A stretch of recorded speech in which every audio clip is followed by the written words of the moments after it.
Portents of Fear is a horror fiction podcast which is intended for mature audiences. Discretion is advised.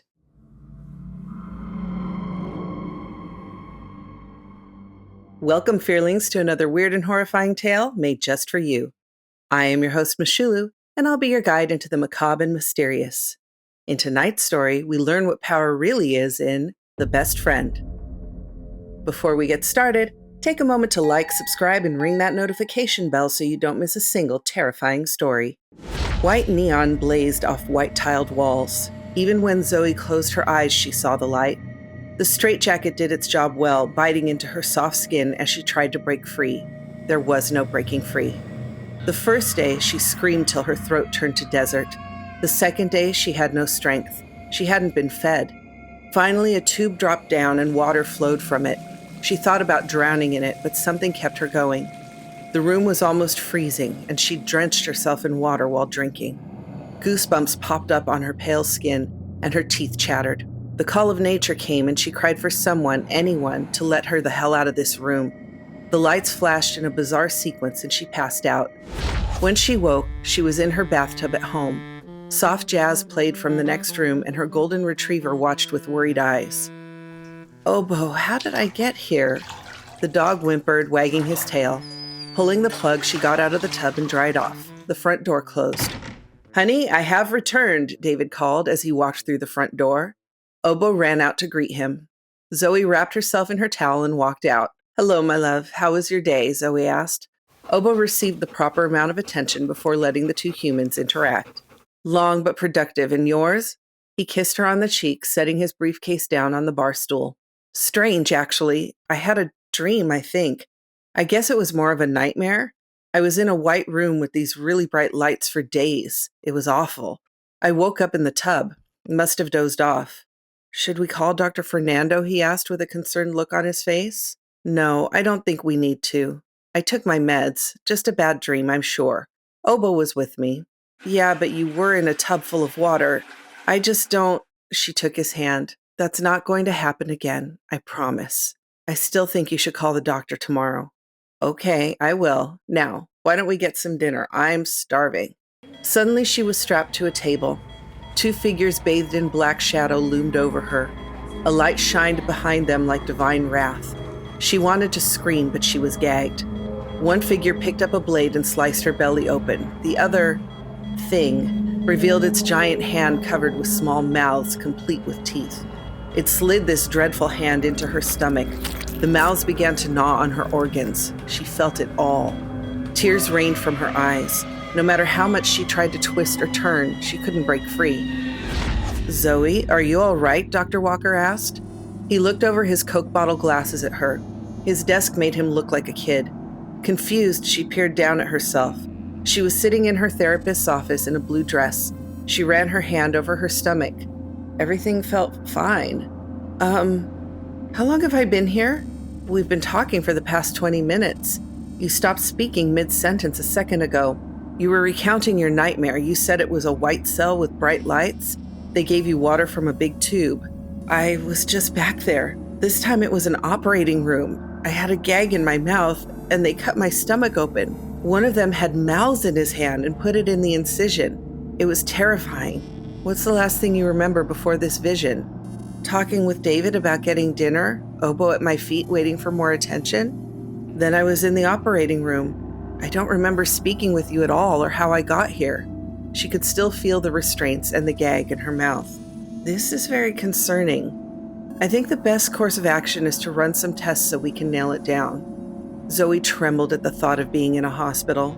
"No, doctor, I can't do that." She ran out as if she was being chased by a tiger. "Zoe, wait!" "Jody, call downstairs and tell security not to let her go," Dr. Walker ordered. David sat in an empty waiting room. He looked at his phone. It had been 3 hours already. At some point, he'd have to call her family, a task he dreaded. He'd never worried about anything like this before. He didn't like it. He dialed his mother-in-law and had the conversation. "No, we don't know anything yet. I'll call as soon as I know. No, I don't think you need to fly out." It went about as well as he could have hoped. "Hello, Mr. Codwell. Your wife has had her labs and is in her room resting. I have a question. Has she ever had any brain surgery? Not that I'm aware of. He became very nervous. She seems to be missing a small portion of her brain. It's been replaced by a dime-sized ball. Here, I brought the scan to show you. The doctor removed the x-ray and held it up to the light. David went white. Any idea where she got this from? God, no. Do you know what it might be? We're not sure yet. With your permission, we'd like to run more tests tomorrow. Okay, but please don't do anything to it till you know more. Yes, of course. We're taking all of this very slowly, the doctor reassured him. The light dimmed. An acrid smell crept up her nose. Zoe was in the straitjacket again. Without the blinding light, she could scan the room. There was a cot, a toilet, and a bucket. The ceiling was one massive LED panel, while the floor and walls were covered in small white tiles with cream-colored grout. Black cameras with red lights hung in the top corners of the room, and there was a display across from the bed. There was also a drain in the center of the floor, a foot in diameter. The grates were big enough to allow large chunks to go through. She shuddered to think of what those chunks might be. The monitor powered up. She knew it was the doctor who had operated on her earlier. Zoe, you're awake. Good. We need to talk about your hallucinations. Last time we spoke, you said you had a husband. What was his name? Zoe tried to clear the wet cement from her head. Minutes ticked by. The doctor waited, never moving. Leave me alone! You know your husband is not real. He's a figment of your imagination. You made him up to fill a void. Seems desperate, doesn't it? My husband is not a hallucination. You are, she spat. Please, Zoe, let's stay on track. You're suffering from a psychotic break. You're violent and a danger to yourself and others. You must accept this or you can't heal. Now, what is your husband's name? If he's a hallucination, why do you care? So, you agree that he's not real? That's not what I said. Who are you? I'm your doctor, Zoe. I'm here to make you face reality. You're very ill, sick in the soul. You need help. This isn't happening. I have to wake up. If your husband is real, what's his name? It's David. And how long have you been imagining David? Were you already having trouble meeting men? What the hell is this gaslighting bullshit? Let me out of here, she demanded. No, Zoe, you're unwell. What's the name of the planet you're on? Earth, just like you. So you know I'm real. I'm done talking with you. Look at the grate on the floor. Are those hallucinations? She watched the grate, confused at first. Then, one small black spider with long legs came out. Then another. Then 10 more. She scrambled to her feet, hopping onto the cot. Within a minute, the floor crawled with tiny black spiders. They piled on top of each other, creating a wave of arachnids. They scaled the walls. Zoe started to panic. Tell me, Zoe, are the spiders real? The figure asked. They had started crawling up her legs, up over her jacket and into her hair. Are they real? Spiders were now in her nose and crawling in her ears. The room was halfway filled with them. Zoe, I'm waiting. Are they real? Yes, goddammit! They flooded into her mouth. No, they're not. She opened her eyes. All the spiders were gone. See, you hallucinate all the time. You have a whole world in your head that you must learn to suppress.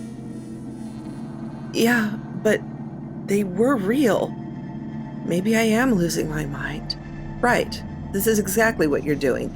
The first step to recovery is enlightenment. Now, let's start again. What is your husband's name? I don't have a husband, she conceded. David arrived home after dark. Obo greeted him, wagging his tail and barking with excitement. He took the dog for a walk, played with him some, and filled his bowl. He loved Obo. Dinner was leftover pasta.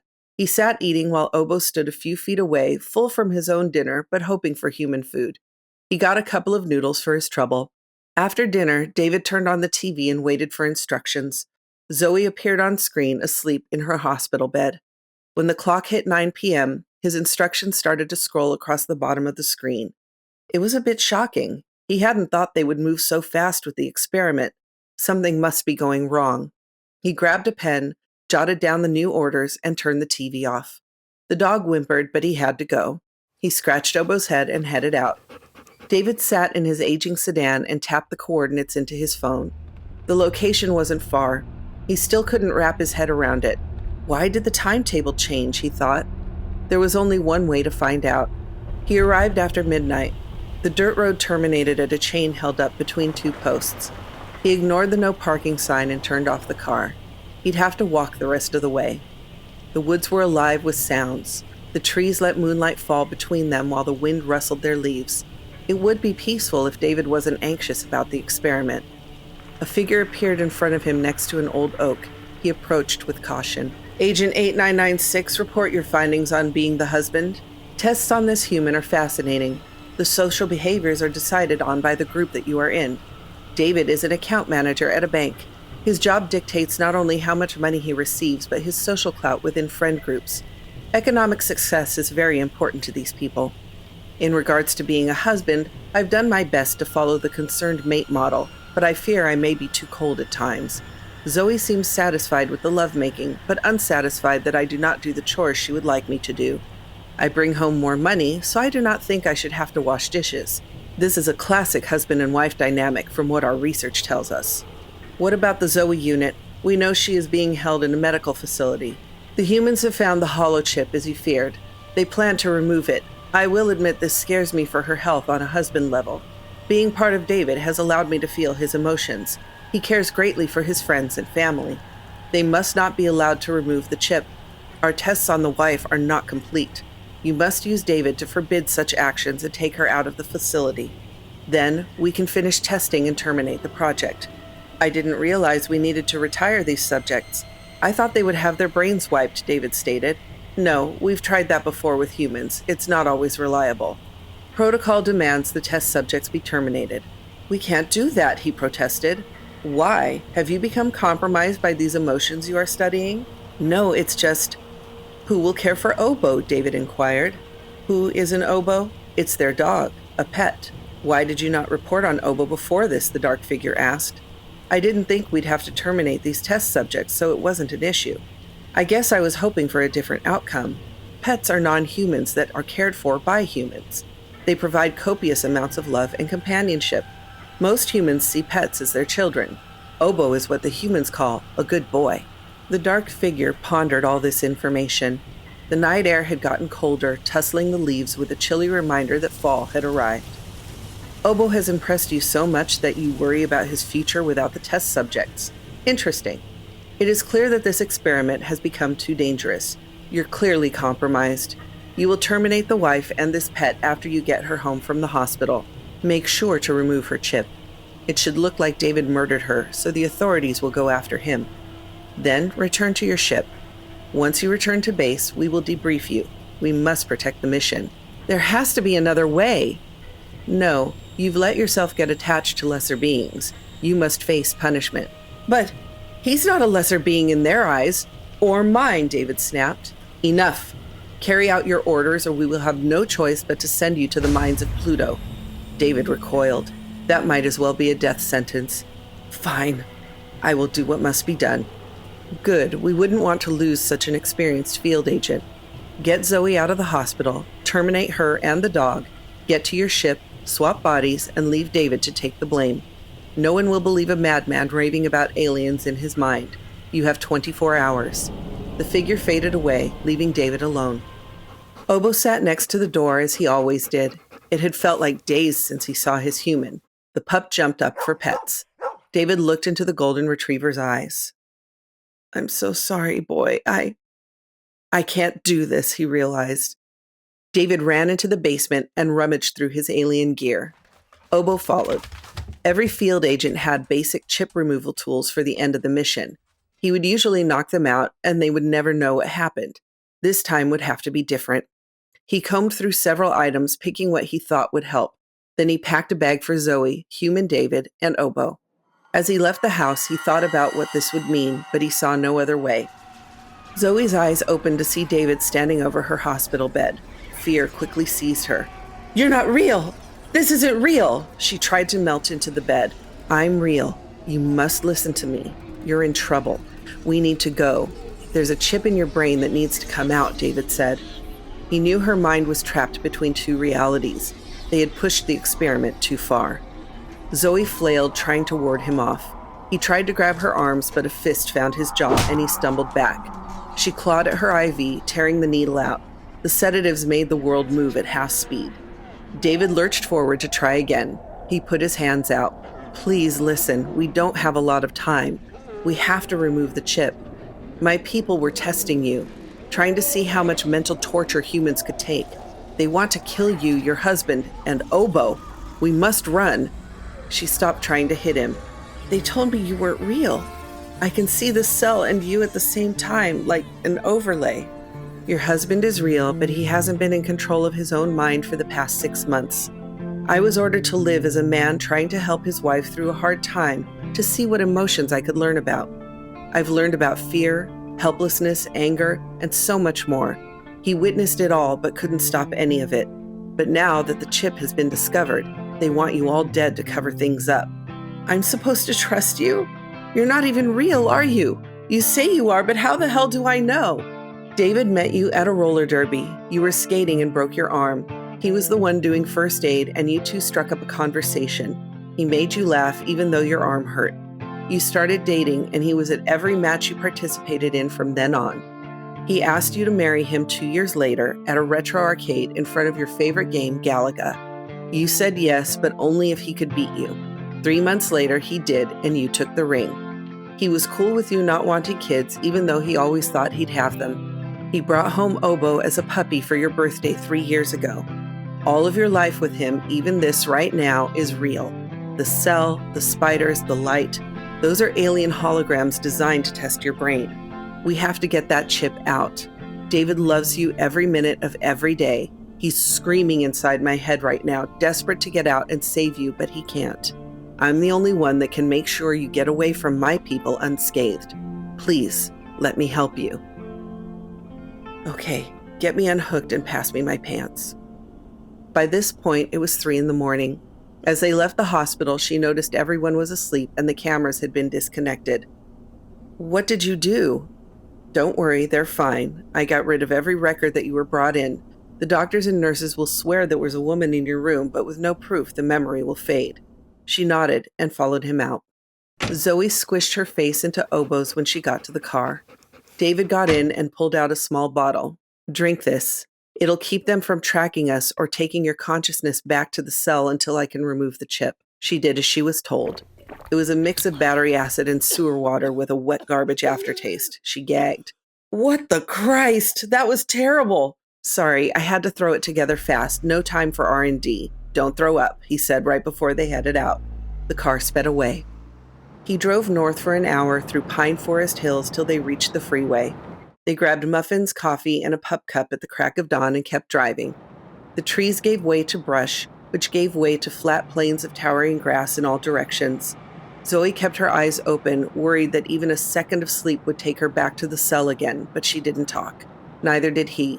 She had no other choice but to trust him, though the story seemed insane. David took an off-ramp and drove down a long pothole-ridden road to the middle of nowhere. They pulled the car over and got out into the morning sunlight.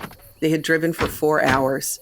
The sun was hanging in the morning sky over miles of tall grass. Now what? She asked. David pulled a small machine out of his bag. Sit on the ground, the machine will do the rest. She did as instructed. Obo ran off to explore, wondering if this was his new home. The machine was a net of sensors that went over her head like a chainmail cowl. All right, just don't move. You might feel a little pain. He pressed the remote button and it came to life. Zoe felt like her brain was being dissected. Small trickles of blood ran down the back of her neck as the tiny lasers did their work. She felt like she was going to pass out. Obo reappeared and started to whimper. After a few minutes, she sneezed out a huge blood clot from her nose into her hand. David quickly put it in a bag. Zoe screamed in pain as she gazed at her bloody hand.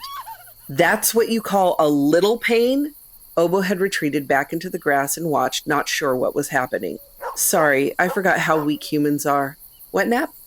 Thanks. Now can I have my husband back?